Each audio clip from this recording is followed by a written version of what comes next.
pudessem, costurariam o véu que foi rasgado, o véu do lugar santíssimo.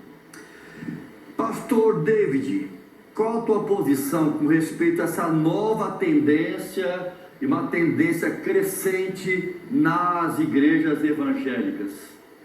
Bom, então nós voltamos na questão principal, quando nós iniciamos aqui a programação, falando sobre uma das questões, né, nós abordamos que ler o Antigo Testamento sem buscar no Novo Testamento uma orientação para o cristianismo, né, para a igreja, você acaba voltando a buscar elementos constituídos no judaísmo, né? E se fosse abordar aqui todas as questões, nós teríamos que até quem sabe nos próximos programas nós poderemos até trazer com maior clareza cada objeto que representava a importância desses objetos lá no Antigo Testamento, como que era usado, e mostrar também o porquê não usar dentro da igreja, do segmento cristão.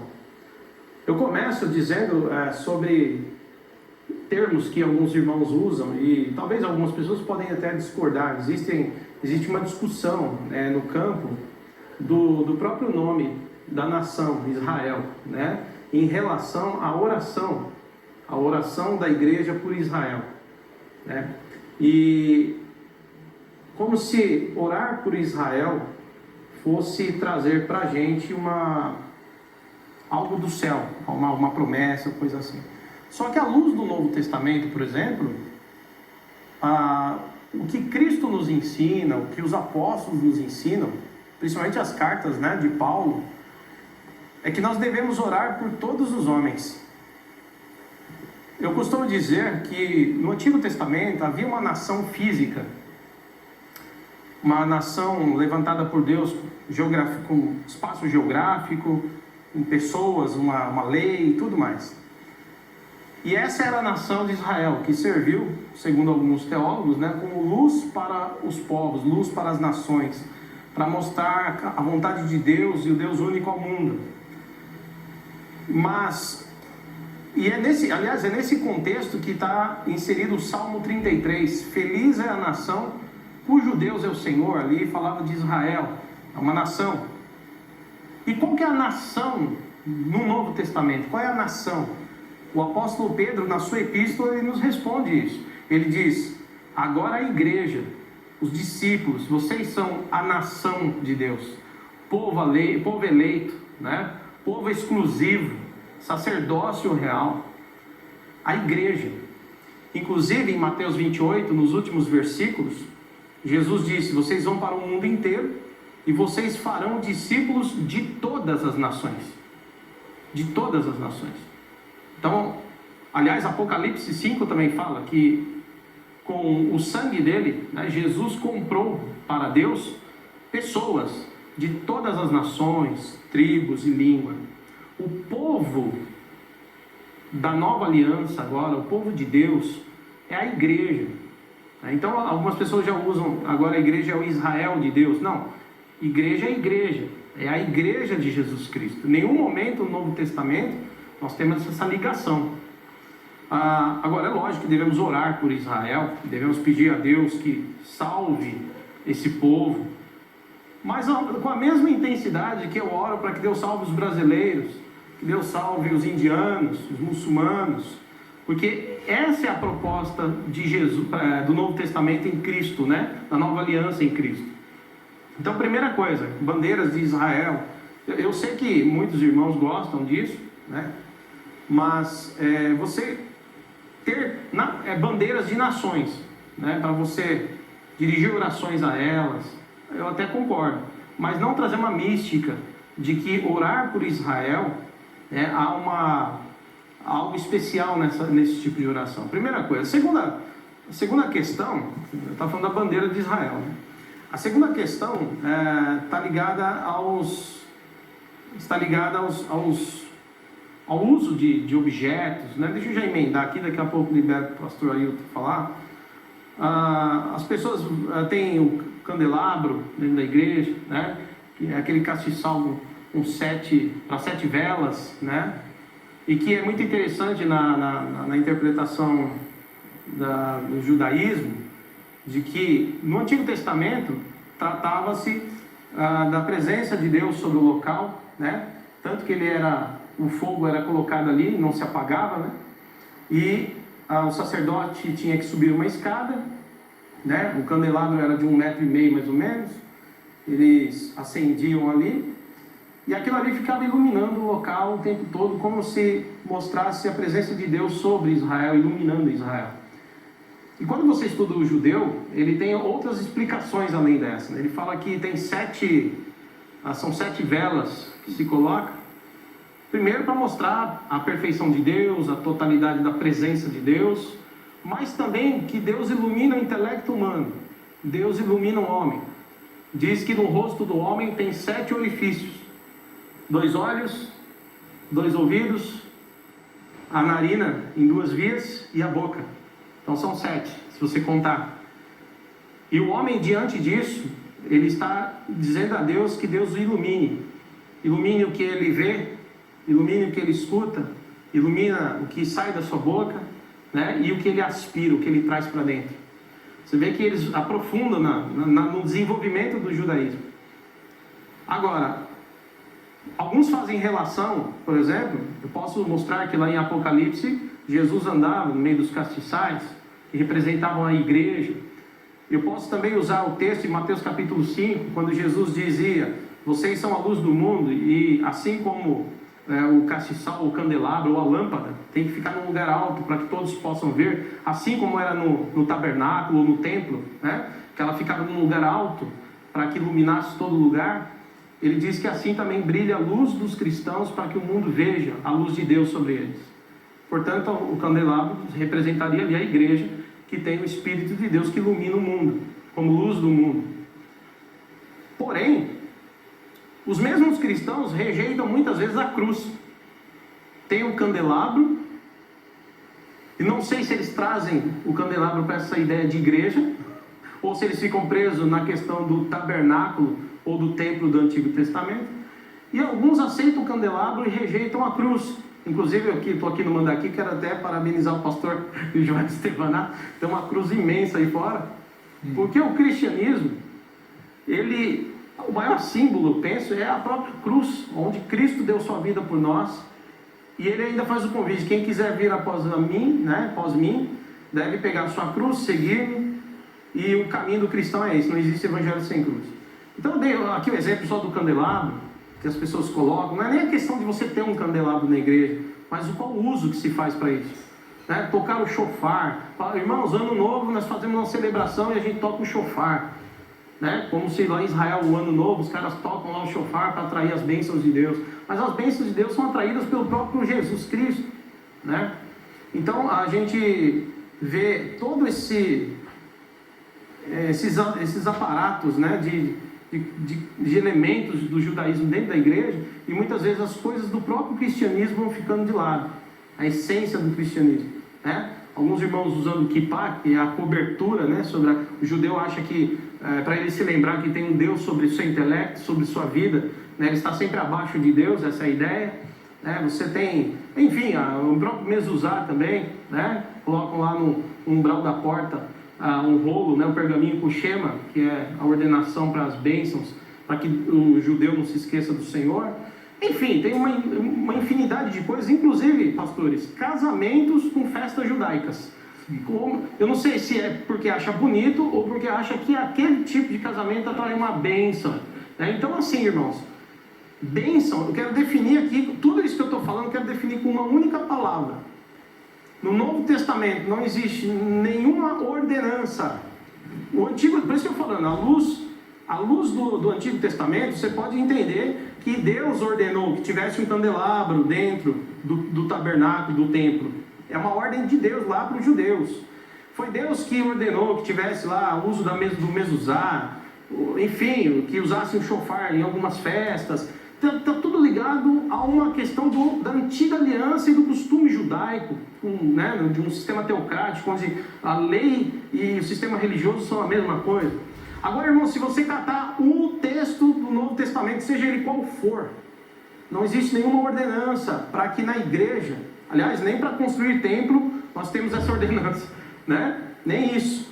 Mas nós não temos orientação para que tenha um candelabro, nós não temos orientação para que se toque um shofar, né? Para que se use um kippah. Ou seja, no Novo Testamento, irmãos, não existe esse tipo de orientação, tá? A igreja de Jesus Cristo é guiada pelo Espírito Santo, né? É claro que cada lugar tem a sua cultura, seu jeito, sua forma, mas o Novo Testamento não nos dá nenhum tipo de base para usar esses objetos e através deles atrairmos para nós as bênçãos de Deus.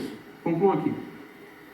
Muito bem, pastor Ailton, eu lancei uma enquete no começo do programa e temos aqui o resultado dessa enquete. 60% responderam que sim, há necessidade de uma nova reforma da igreja. 40% responderam não há necessidade. Muito obrigado pela tua participação, Deus abençoe vocês grandemente. Agora vem a última pergunta do programa. O assunto é muito vasto, haveria inúmeras perguntas. Com certeza, pastor David e Ailton, nós vamos ter que voltar para retomar esse tema e dar continuidade a ele, né? Mas a próxima pergunta, que é a última da programação, é a seguinte: muitos evangélicos estão aderindo à multimistura cultural, religiosa, propriamente dita. Tem sido muito comum a introdução de verdadeiros amuletos, apetrechos e objetos como elementos de adoração na liturgia, no culto da igreja, como por exemplo, óleo ungido, sal grosso, martelo ungido, toalha ungida, vassoura, caneta, água do Rio Jordão, rosa ungida, lenço ungido, sabonete ungido, vassoura ungida, água ungida, e tem até, pastores, o kit de beleza da rainha Esther. Olha que maravilha. Aí a pergunta é a seguinte: está havendo, internautas, está havendo, pastores, uma paganização do cristianismo? E outra pergunta também é: por que há muita aceitação e muito fácil dos irmãos e das igrejas com respeito a esses objetos que eles acham que é importante adotá-los e tê-los no culto, né? na igreja? Começando por você, pastor David, está havendo uma paganização do cristianismo? O que está acontecendo? Bom, aí é assim, né, pastor? Eu não sei se seria uma paganização, porque a paganização, no meu ponto de vista, ela poderia atrair outras questões. E aí a gente iria para o campo de uma heresia, no sentido de ofender a Deus, caminhando para uma idolatria e coisa do tipo, né? Atrair coisas além do Deus de Israel, além do Deus eterno, né? Além do Deus vivo, do Cristo. Mas certamente a igreja, muitas delas, né, principalmente a neopentecostal, as neopentecostais, principalmente, e Deus me perdoe, algumas igrejas pentecostais também, né, tenha se perdido nesse campo de trazer elementos místicos. Acho que a ideia é trabalhar com uma mística, né? Com uma mística. Porque, veja bem, o pagão, a palavra pagão vem de pagani, que tem a ver com o culto dos camponeses, né? Lá na Idade Média. E aí eles faziam adoração ao sol, eles dependiam, né, do sol para poder plantar, né? Dependiam da chuva, dependiam das forças da natureza para poder trair para si o seu sustento. Então eles tinham vários deuses, né? Os deuses, um politeísmo mesmo, Deus do sol e tal, e que é presente desde a antiguidade em diversos povos. Mas aí vem um termo pagão, né? Agora, a igreja evangélica, ela mescla, então ela trabalha com a mística pagã, e não necessariamente com o Deus pagão, porque tudo que se faz é em nome do Senhor Jesus. Tem uma delas, inclusive, que coloca bem grandão: Jesus Cristo é o Senhor, e algumas colocam em o nome do Senhor Jesus. Ou seja, há o uso da mística, né, da ideia do transcendental ligado a objetos, que, de certa maneira, você encontra aspectos do paganismo, mas não necessariamente é o Deus pagão, tá? Porém, essa questão da mística é muito complicada, até numa leitura bíblica, porque muitos cristãos, e aí fica a importância, meus irmãos, de estudar teologia, tá? Não quer dizer que você vai saber tudo, mas pelo menos isso te ajuda a melhorar, né, em alguns aspectos. Por exemplo, quando nós lemos a Bíblia, principalmente o Novo Testamento, nós temos que saber diferenciar o que é normativo e o que é descritivo. Normativo é uma ordem. Por exemplo, Jesus disse: ide e pregai o evangelho. Isso aí não é uma descrição de um ato missionário, é uma ordem expressa que Jesus deu à igreja para cumprir até o final dos tempos. A igreja tem que ir e pregar, é obrigação, uma ordenança. Então está nas normas, é uma norma. Não mentirás, né? Que o pastor Ailton falava da moralidade. Deus é um Deus moral, né? Não mentirás, não roubarás. Isso aí é expresso, é normativo. Agora, o que é descritivo? Descritivo é quando nós vemos algo acontecer nas Escrituras, mas que não pode servir como regra. E não é uma doutrina, muito menos uma norma a ser observada. Por exemplo, se você abrir João capítulo 9, você vê que Jesus, ele com a saliva faz um lodo na terra, esfrega, né, aplica a saliva com terra no olho do cego, e pede para ele se lavar e ele volta a enxergar, né? Você vai ver, por exemplo, um caso isolado. Você vai ver, por exemplo, Atos 19, as pessoas viam que Paulo era um homem cheio do Espírito Santo, um homem consagrado ao Senhor, e pela fé a multidão cercava Paulo. Então alguns traziam seus lenços, seus aventais e passavam em Paulo e levavam para os doentes em casa, e colocando em nome de Jesus pela fé, eles alcançavam um milagre. Isso está em Atos 19, essa narração, né, essa narrativa. Mas isso, meus irmãos, é para mostrar o poder que nosso Deus tem, que nosso Deus não é limitado. A gente não põe Deus dentro de uma caixa. Mas pegar os dois versículos, por exemplo, e usá-los como normas para dizer: vamos voltar a fazer a campanha do lenço, né? E aí você já amplia. Aí nós vamos falar do misticismo geral. Aí você vai para elementos de outras religiões, que aí sim, religiões pagãs. Aí você traz o sal, você traz a rosa, né? Porque o sal você ainda encontra na Bíblia em alguns momentos que era usado para fins medicinais, né? Não religiosos, mas medicinais. Mas aí de repente você vai encontrar rosa, né? Você vai encontrar isso, aquilo, e as pessoas vão trazendo para aquilo dentro da igreja, atribuindo aquilo a um poder místico ligado à fé das pessoas, em nome de quem? Do Senhor Jesus. Então a mescla. Volta a questão. Isso deve ser tirado do meio da nossa igreja. Nós somos cristãos. E isso não tem base, tá? Normativa. Não tem regras. O que Jesus fez é uma vez só. O que aconteceu com Paulo é uma única vez nas Escrituras. Pode ser que um dia Deus te use, você que está me ouvindo agora, irmão, Deus te deu uma revelação particular para você fazer uma coisa que sai dos padrões. E aí nós estamos falando agora da experiência. Nada que fira uma doutrina bíblica, nada que vá contra uma doutrina bíblica.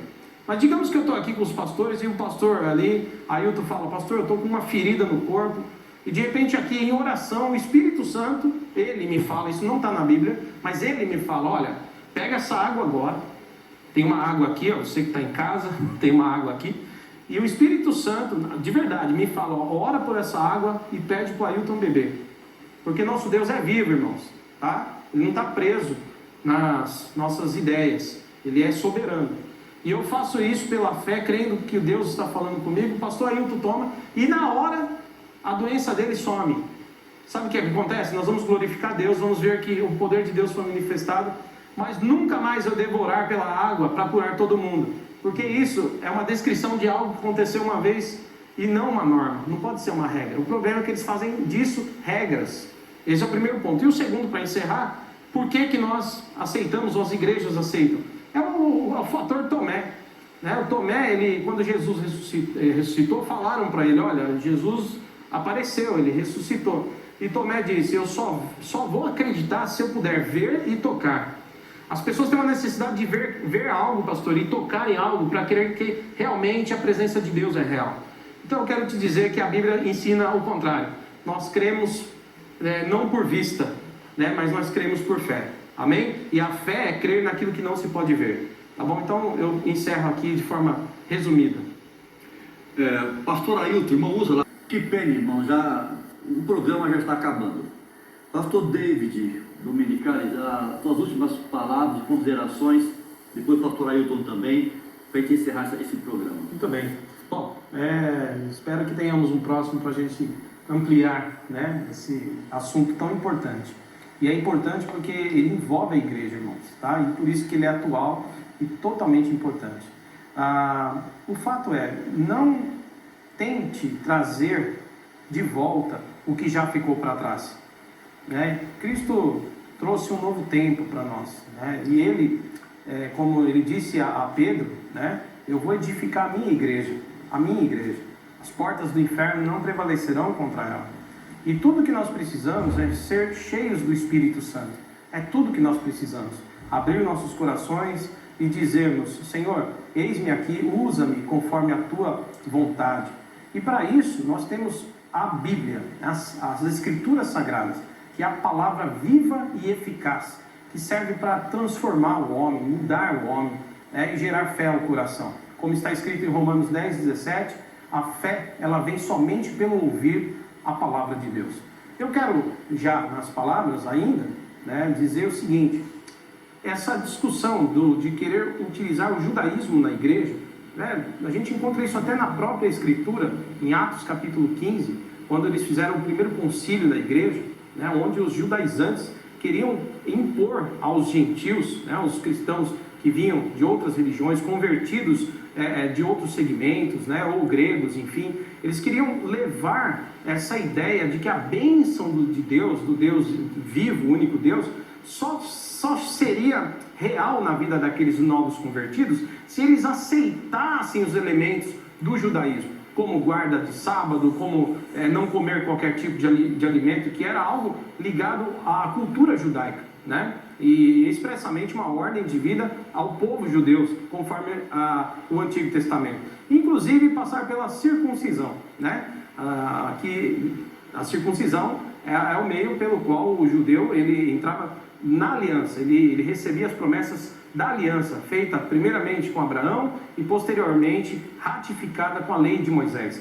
Acontece que, meus irmãos, a gente vai ver então que no concílio, já lá em Jerusalém, é um assunto antigo isso aí já é colocado por terra. Eles definem, estas coisas não serão úteis para a igreja, não devem ser levadas para o cristianismo. Ali, irmãos, já houve um rompimento e hoje nós não devemos voltar atrás, irmãos, né? Não acho que nem precisávamos fazer um novo concílio para discutir principalmente essas questões do judaísmo, como a gente viu agora tão presente no meio da igreja, né? Então, Norman Geisler dizia o seguinte, que ele escreveu um livro aqui no Brasil, publicado como Manual de Contradições da Bíblia, né, ou de Dúvidas e Contradições da Bíblia. Ele dizia o seguinte, que em Atos 16, Paulo permite que Timóteo passasse pela circuncisão, mas em Gálatas, no capítulo 5, Paulo é expressamente contra a circuncisão. Algumas pessoas falam: pastor, mas e agora? Nós temos um problema, então a Bíblia tem contradição? Porque talvez você queira dizer: olha, pastor, então tem contradição, e eu quero dizer para você que não.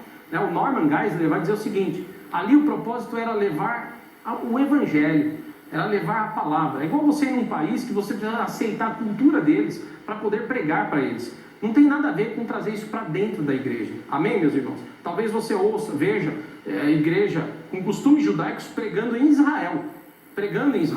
Lá sim, o pessoal com kippah na cabeça, o pessoal lá em Israel, os cristãos, né, com alguns elementos do simbolismo judaico. Mas por quê? Porque isso está ligado à cultura de Israel, está ligado à própria nação, à história deles, tá bom? Então é necessário que nesse aspecto os cristãos, que sejam eles judeus convertidos ou outros que vão se aproximar deles, usem desses elementos para levar o evangelho, assim como Timóteo, para não escandalizar os judeus, ele teve que passar pela circuncisão para pregar o evangelho, tá? Mas tirando esse aspecto único, nenhum outro motivo justifica elementos desse tipo na igreja. Então, finalizo.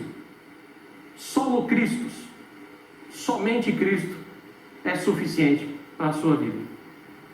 Pastor David, muito obrigado pela tua presença e pela tua participação. Pastor